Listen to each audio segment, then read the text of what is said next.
ഈശോയിൽ സ്നേഹം നിറഞ്ഞവരെ, എപ്പോഴാണ് ദൈവത്തിൻ്റെ ആലയം അശുദ്ധമായിട്ട് മാറുന്നത്?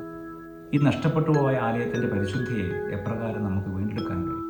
അതേക്കുറിച്ചാണ് ഇന്നത്തെ തിരുവചന ഭാഗങ്ങൾ നമ്മോട് സംസാരിക്കും. ഒന്നാമത്തെ വായനയിൽ കൊറിന്തോസുകാർക്കുള്ള രണ്ടാമത്തെ ലേഖനം 6-ാം അധ്യായം 14 മുതൽ 7-ാം അധ്യായം 1 വരെയുള്ള തിരുവചനങ്ങളിൽ പൗലോസ് അപ്പോസ്തലൻ ഓർമ്മിപ്പിക്കുന്നത് നമ്മുടെ ശരീരമാകുന്ന ആലയത്തിൻ്റെ വിശുദ്ധീകരണത്തെക്കുറിച്ചാണ്. ശരീരത്തെ ആലയവുമായി ബന്ധിപ്പിക്കുന്നത് ബൈബിളിൽ അപൂർവമായിട്ടല്ല. യോഹന്നാന്റെ സുവിശേഷത്തിൽ ഈശോ ദൈവാലയം ശുദ്ധീകരിച്ചതിന് ശേഷം നിങ്ങൾ ഈ ദേവാലയം നശിപ്പിക്കുക, 3 നാൾക്കകം ഞാനത് പുനരുദ്ധരിക്കുമെന്ന് പറയുമ്പോൾ അവൻ ഉദ്ദേശിച്ചത് തൻ്റെ ശരീരമാകുന്ന ആലയത്തെക്കുറിച്ചാണെന്ന് സുവിശേഷകനായ യോഹന്നാൻ രേഖപ്പെടുത്തുന്നു. നമ്മുടെ ശരീരം ദൈവത്തിൻ്റെ ആലയമാണ്. എത്രയോ ഇടങ്ങളിൽ വിശുദ്ധ പൗലോസ് അപ്പോസ്തലൻ തൻ്റെ ശ്രോതാക്കൾക്ക് അത് പറഞ്ഞു കൊടുക്കുന്നുമുണ്ട്. ശരീരം പരിശുദ്ധാത്മാവിൻ്റെ ആലയമാണ്, അത് ദുർവൃത്തിക്ക് വേണ്ടിയുള്ളതല്ല. ശരീരങ്ങൾ ദേവാലയങ്ങൾ എങ്ങനെ മലിനമാകും എന്നതിന് ഉത്തരം അത് കച്ചവട സ്ഥലമാകുമ്പോഴാണ്. പൗലോസ് അപ്പോസ്തലൻ ഓർമ്മിപ്പിക്കുന്നുണ്ട്, അവിശ്വാസ നിമിത്തം, അന്ധകാരത്തോടുള്ള ചങ്ങാത്ത നിമിത്തം, ബലിയാലുമായുള്ള ആരാധന നിമിത്തം ആലയങ്ങൾ അശുദ്ധമാണ്. ഇപ്രകാരം അശുദ്ധമാകുന്ന ആലയങ്ങളെ ദൈവാരൂപിയെ പുനഃപ്രതിഷ്ഠിച്ചുകൊണ്ടാണ് നമ്മൾ വിശുദ്ധീകരിക്കേണ്ടതെന്ന് ശ്ലീഹ ഓർമ്മിപ്പിക്കുന്നു. രണ്ടാമത്തെ വായനയിലേക്ക്, സുവിശേഷത്തിലേക്ക് വരുമ്പോൾ നമ്മൾ കാണുന്നത് ശരീരത്തിൻ്റെയും ആത്മാവിൻ്റെയും വീണ്ടെടുപ്പിനെ കുറിച്ച്. രക്തസ്രാവക്കാരിയായ സ്ത്രീയെ ഈശോ സുഖപ്പെടുത്തുന്ന അതിമനോഹരമായ രംഗമാണ് സുവിശേഷം നമുക്ക് വേണ്ടി ഒരുക്കുന്നത്.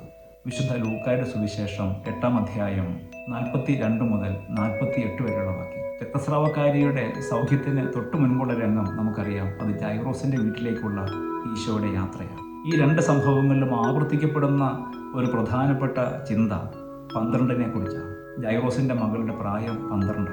രക്തസ്രാവക്കാരി 12 വർഷം രോഗത്തിൻ്റെ പിടിയിലായിരുന്നവർ. പ്രിയമുള്ളവരെ, തിരുവചനത്തിൻ്റെ ഭാഷയിൽ 12 എന്നത് പരിപൂർണതയുടെ സംഖ്യയാണ്. ഒരാൾ ദൈവത്തിൻ്റെ മുൻപിൽ പക്വത പ്രാപിക്കുന്ന, ദൈവിക പൂർണ്ണതകളിലേക്ക് വളരുന്ന ഒരു കാലമാണ് 12. 12 വയസ്സിലാണല്ലോ ഈശോയെ ദേവാലയത്തിൽ കാണാതെ പോകുന്നത്. ഒരു യഹൂദ ബാലൻ 12-ാമത്തെ വയസ്സോടുകൂടി ഉടമ്പടിയുടെ, കൽപ്പനകളുടെ പുത്രനായിട്ട് മാറുമെന്നൊരു വിശ്വാസം അവർക്കുണ്ടായി. ആ തിരിച്ചറിവിൻ്റെ പ്രായമാണ്. അതുകൊണ്ടാണ് ദേവാലയത്തിലായിരുന്നപ്പോൾ ഉപാധ്യായന്മാരോട് അവൻ ചോദ്യങ്ങൾ ചോദിക്കുകയും അവരെ വിസ്മയിപ്പിക്കുകയും ചെയ്തത്. മാതാപിതാക്കളോട് അവൻ പറഞ്ഞല്ലോ, ഞാൻ എൻ്റെ പിതാവിൻ്റെ കാര്യങ്ങളിൽ വ്യാപൃതനായിരിക്കേണ്ടതാണെന്ന് നിങ്ങൾക്കറിയില്ലേ. 12-ന് ഇനിയും അനേകം ഇടങ്ങളിൽ വ്യാഖ്യാന സാധ്യതകളുണ്ട്. മിച്ചം വന്ന അപ്പക്കഷ്ണങ്ങൾ 12 കുട്ട നിറയെ ശേഖരിക്കുന്നു. 12 അപ്പസ്തോലന്മാരെ അവൻ തിരഞ്ഞെടുക്കുന്നു. 12-ലേറെ വ്യൂഹം മാലാഖമാരെ എൻ്റെ പിതാവ് അയക്കുകയില്ലെന്നാണോ നീ വിചാരിക്കുന്നത്?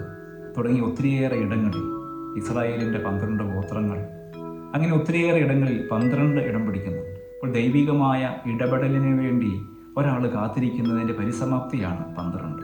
12 വർഷം രോഗാവസ്ഥയിലായിരുന്നവളെ ഈശോ സുഖപ്പെടുത്തുകയും 12 വയസ്സുള്ള ബാലികയെ മരണത്തിൽ നിന്ന് ജീവനിലേക്ക് തിരിച്ചു കൊണ്ടുവരികയും ചെയ്യുന്നതിലൂടെ നമ്മുടെ വിശുദ്ധീകരണത്തിൻ്റെ പിന്നിൽ, നമ്മുടെ ആത്മാക്കളെ ശുദ്ധീകരിക്കുന്നതിന് പിന്നിൽ ദൈവികമായ ഇടപെടലുകൾ ആവശ്യമാണ്. ദൈവത്തെ മറന്നുകൊണ്ടുള്ള മാനുഷികമായ ശ്രമങ്ങൾ നമ്മളെ അപകടങ്ങളിലേക്ക്, കൃത്യമായ രോഗാവസ്ഥകളിലേക്ക്, അകാലത്തിലുള്ള മരണത്തിലേക്ക് നയിക്കുമെന്ന് സുവിശേഷം നമ്മളെ ഓർമ്മിപ്പിക്കുകയാണ്.